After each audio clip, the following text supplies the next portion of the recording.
Welcome back to the deep dive, everyone, where we really try to unpack the big ideas. And today we're diving into, well, your research on navigating change. It feels like a pretty timely topic these days, wouldn't you say? Absolutely. I mean, everything's moving so fast now with technology and, well, just the world in general, right? It Mm. can feel, I think, pretty overwhelming for a lot of folks. Yeah, for sure. So what I'm really hoping we can dig into today is how to, I don't know, not just survive all this change, but actually thrive in it, you know? Yeah, I think that's the key, isn't it? Kind of moving from this like reactive, oh no, change is happening to a more proactive kind of stance. Yeah. Okay, I love that. So where do we even begin with this? I mean, there's so much to unpack here. Well, one of the things that really jumped out at me from your research was this idea, this concept of the late bloomer, you know? Oh, yeah, I love that. Like the Colonel Sanders story, right? Launching KFC at 65. I mean, talk about a late bloomer. Right. It's pretty inspiring, isn't it? It really kind of, I think, challenges that whole, you got to have it all figured out by 30 thing. Totally. I think we all feel that pressure sometimes. Oh, for sure.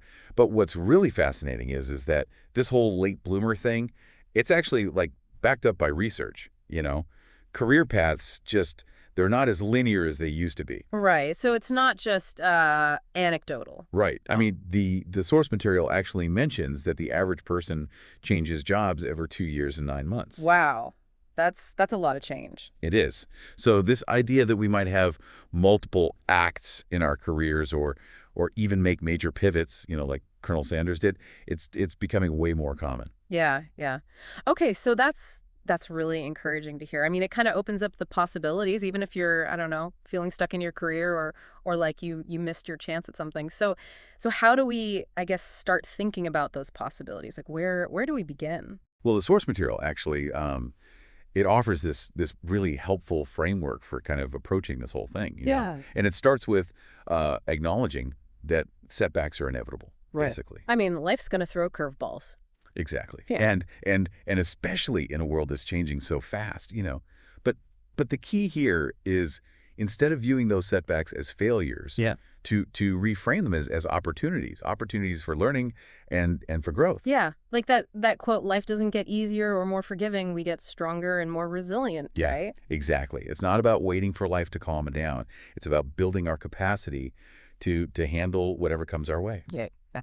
I love that. So how do we actually do that? How do we like build that capacity? Well, the source material, um, it outlines three key strategies for turning those setbacks into springboards, right? Hmm. And the first one is reflection, like not just brushing it off and moving on, but really taking the time to analyze what happened, what went well, what could have been done differently. So like a post-mortem kind of, but to extract the valuable lessons from it. Exactly. And then the next step is identifying your strengths and weaknesses. Yeah. Being really honest with yourself about what you're naturally good at and where you might need additional support or development. Yeah, so kind of like leveraging the good stuff and then addressing the areas that need work. Exactly. And then the final strategy they highlight is seeking feedback, like talking to, trusted friends, mentors, colleagues, people who can offer honest and constructive insights. Yeah. I think that's so important because it's so easy to get, kind of stuck in our own heads and not see things clearly. Totally. And what's really fascinating is that this whole idea of seeking feedback, it actually aligns with research on something called a growth mindset. Oh yeah, I've heard of that, but can you remind us what that is exactly? Yeah, sure. So a growth mindset is basically the belief that your abilities are not fixed, but they can be developed through, dedication and hard work.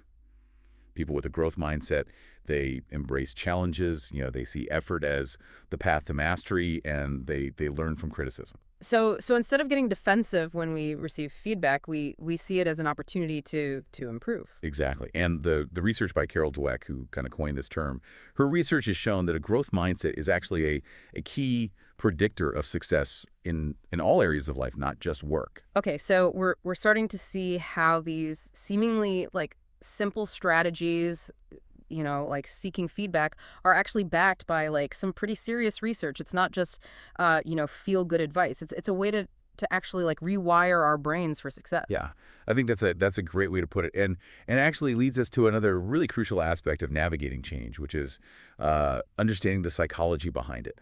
Oh, tell me more about that. I'm fascinated by brain science and all of that. Well, you probably know that our brains, they crave familiarity. Right. Yeah. It's a survival mechanism. Yeah. Makes sense. So how does that relate to change? Well, because even positive changes, they can disrupt that sense of familiarity. Mhm. And that disruption, even if it's leading to something good, it can it can trigger fear and resistance in our brains. So it's not that we're like inherently opposed to change.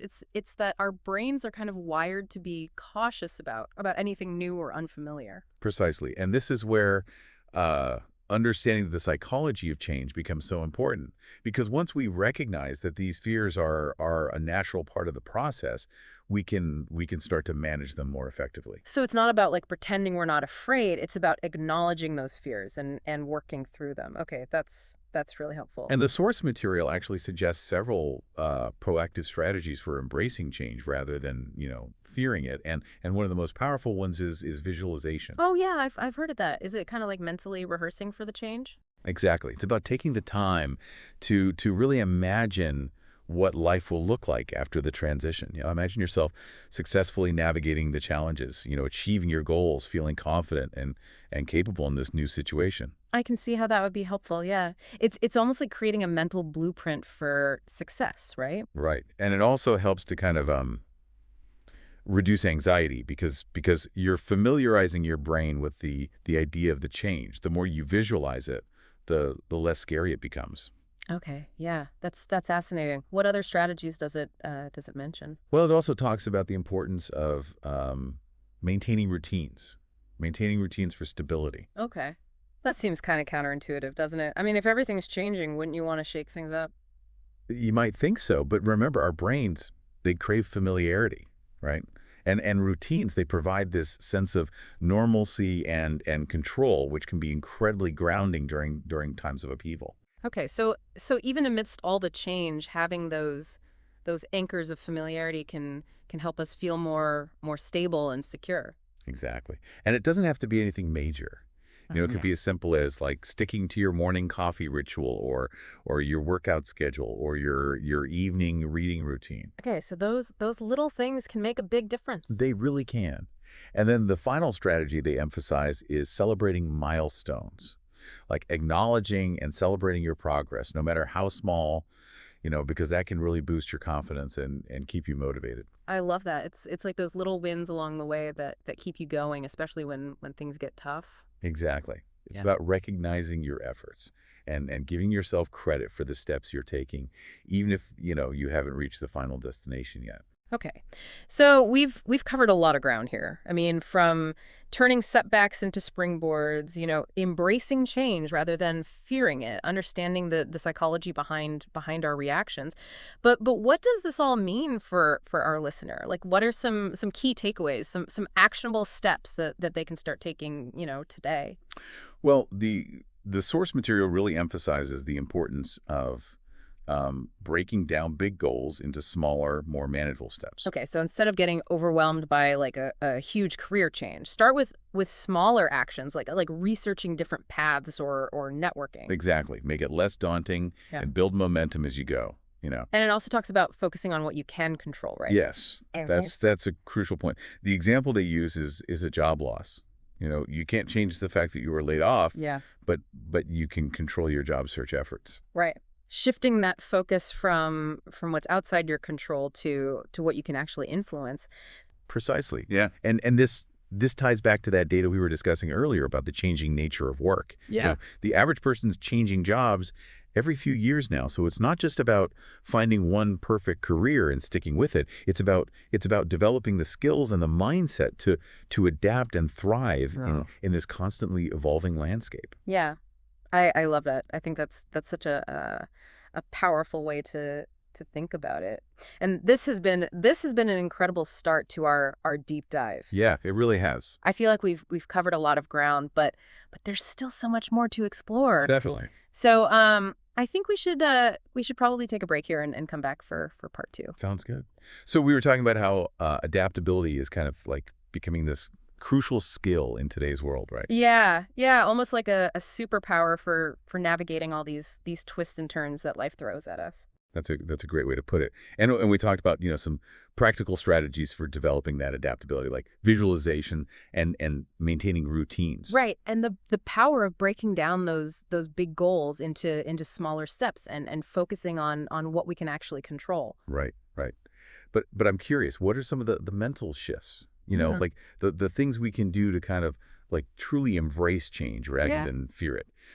Because it's one thing to have the tools, but it's another to actually use them effectively. That's such a good point. It's like having this toolbox full of all these shiny new gadgets, but not knowing how to use them, right? So how do we bridge that gap? Well, the source material kind of it delves into the psychology of change, and it highlights the importance of mindset. It's Mm. not just about the actions we take, but the way we think about change. Okay, so it's about rewiring our brains to see change not as this threat, but as an opportunity. Exactly, exactly. If we view change as something to be feared, we're much more likely to resist it, to get stuck in our comfort zones. But but if we can kind of shift our perspective to see change as a chance for growth and development, that's when we can really start to thrive. Yeah.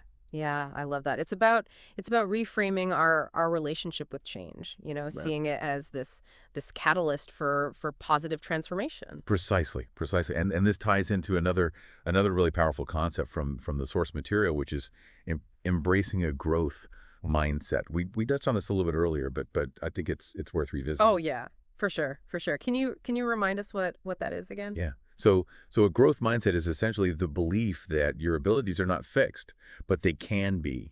They can be developed through dedication and hard work. It's Yeah. about seeing challenges not as setbacks, but as opportunities to stretch and grow. Okay, so instead of getting discouraged when things don't go according to plan, we see it as a chance to learn and get better. Exactly. And the source material actually it cites some fascinating research by Dr. Angela Duckworth on this very topic. And Duckworth's work has shown that grit, which is like the ability to persevere through challenges and maintain effort over time, is actually a stronger predictor of success than talent or intelligence. Wow. So it's not just about like being naturally gifted. It's about having the tenacity to stick with it even when things get tough. That's really empowering. It is, and it ties back to that idea of a growth mindset. Yeah. When we believe that we can improve, we're more likely to put in the effort and persevere through those challenges. Right. And the source material actually it mentions some specific tips for cultivating that growth mindset, right? Like Yeah, how do we actually develop that? it did. It suggests, for one thing, focusing on the process rather than just the outcome. So celebrating those small wins along the way, acknowledging the effort and the progress that you're making. Yeah, yeah. It's so easy to get caught up in the end goal and forget to appreciate the journey. It is. It Yeah. is. And another important tip is to seek out feedback, even when it's not easy to hear. Because feedback helps us to identify those blind spots, those areas where we can improve. Right. We talked about that earlier in the context of setbacks, but it's just as important for growth in general, right? Absolutely. Yeah. Absolutely. Feedback is like a mirror. It shows us what we might not be able to see on our own. And it can come from a variety of sources too, right? Like mentors, colleagues, friends, even family. Exactly. Exactly. Anyone who can offer an honest and constructive perspective can help us to grow. Another thing that really resonated with me from the source material was this idea that we're more resilient than we think. We often underestimate our own ability to adapt and overcome challenges. That's so true. We tend to focus on our weaknesses, Hmm. and we forget about all the times we've bounced back from adversity. It's like we have this inner reservoir of strength that we often don't tap into. Right. And the source material gave some amazing examples of people who pivoted later in life and found like incredible success, didn't it? It did. People like Vera Wang, Mhm. who didn't launch her iconic fashion design career until she was 40. Wow. Wow. That's pretty inspiring. It shows that it's never too late to find your passion and make a mark. Absolutely. And J.K. Rowling too. I mean, she faced like a series of personal and professional challenges, Right. before writing the Harry Potter series. Yeah. I mean, these stories are just, they're so powerful, you know. It's just a reminder that we all have the potential to bounce back from setbacks and achieve remarkable things. Absolutely. It's Yeah. all about tapping into that inner resilience and believing in our ability to adapt and grow. Okay, so we've talked about, the importance of a growth mindset, seeking feedback, recognizing our own resilience. Oh, yeah. We've explored some practical strategies for embracing, like visualization, maintaining routines, celebrating milestones. Hmm. But but I'm wondering, are there any specific tips for dealing with those moments when fear and anxiety do kind of creep in? Because let's face it, even with the best mindset, change can be scary. Oh, that's a great point. And the source material actually it addresses this head on. It provides some really helpful strategies for overcoming that fear of the unknown. Okay, I'm all ears because this is something I think a lot of us struggle with, myself included. I think so too. Yeah. And the first step, according to the source material, is to acknowledge your fears. Hmm. Like don't try to pretend they don't exist, Hmm. Face them head on. So not trying to suppress them or ignore those fears, but actually like exploring them, understanding where they're coming from. Exactly. Explore their root causes and challenge any negative thought patterns that might be fueling them. Sometimes just naming our fears can take away some of their power. Yeah, it's like shining a light on the monsters in the closet and realizing they're not so scary after all. Exactly. Exactly. And once you've acknowledged those fears, the next step is to focus on what you can control. This kind of reminds me of what we were talking about earlier. Right, we can't always control those external circumstances, but we can control our response to them. Precisely. In the face of change, we can choose, our attitude, our actions, and the choices we make, and that sense of agency can be incredibly empowering. Yeah, it's like shifting from feeling like a victim of circumstance to feeling like the captain of your own ship. Exactly, exactly. And another powerful technique that the source material mentions is visualization. We talked about it in the context of preparing for change, but it can also be incredibly helpful for managing fear, right? Oh, absolutely. I mean, visualizing yourself, and successfully navigating the change, achieving your goals, that can help reduce anxiety and increase your confidence. It's about creating this mental picture of a positive outcome, Okay. almost like programming your mind for success. Right. And the final tip that the source material offers is to build a support system. Yeah. Surrounding yourself with people who believe in you and can offer a listening ear. Yes.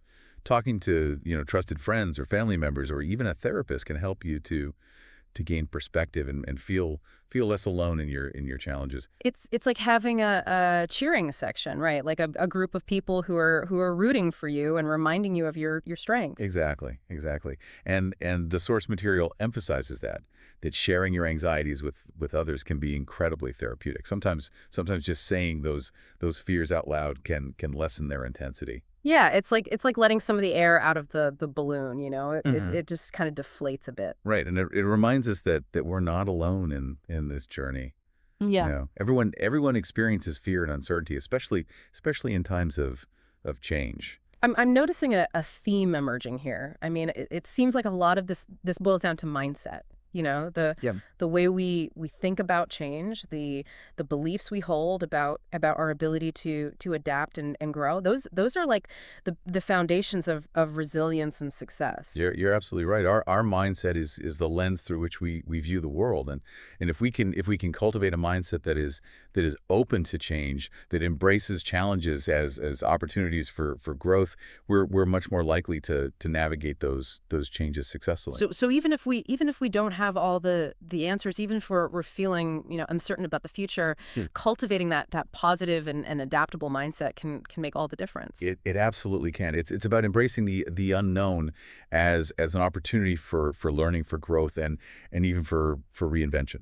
Yeah, I love that. I think that's such a powerful message. And this has been such an insightful conversation. I mean, we've covered so much ground, from practical strategies to the psychology of change, and we've explored some truly inspiring stories of people who've not only survived change but thrived in the midst of it. We have, and there's still more to come.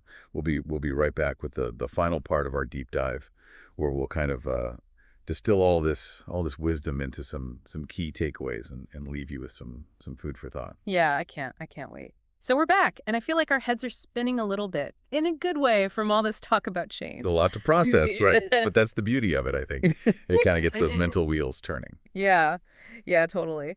So as we kind of wrap up this deep dive, what are the big takeaways here? Like, what are those nuggets of wisdom that our listeners can kind of hold on to as they face their own, inevitable life changes?